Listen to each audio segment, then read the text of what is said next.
Kita awali Borgol edisi kali ini, saudara, dengan informasi aksi pemerasan terhadap sopir angkutan barang di kebun kacang Tanah Abang, Jakarta Pusat terbongkar setelah videonya viral di media sosial. 2 terduga pelaku ditangkap, 1 lainnya masih buron. Ada punya anak juga nih. Ya. Itu kartu saya sini. Aksi pemerasan ini terekam dashcam saat pelaku menghadang kendaraan dan meminta uang kepada sopir di Jalan Kebun Kacang Raya. Meski sempat menawar, pelaku tetap mengambil uang dan kartu e-money dari dashboard mobil. Video yang viral di media sosial membuat polisi segera bertindak dan menangkap 2 terduga pelaku dalam waktu kurang dari 24 jam. Dari hasil pemeriksaan, pelaku diduga kerap melakukan pemerasan dengan menargetkan sopir angkutan barang.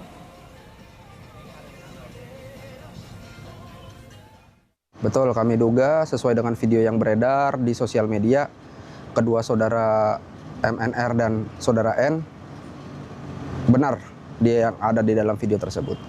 Kami sedang melakukan patroli juga untuk menemukan 1 orang yang masih memang belum kita lihat sepanjang hari ini.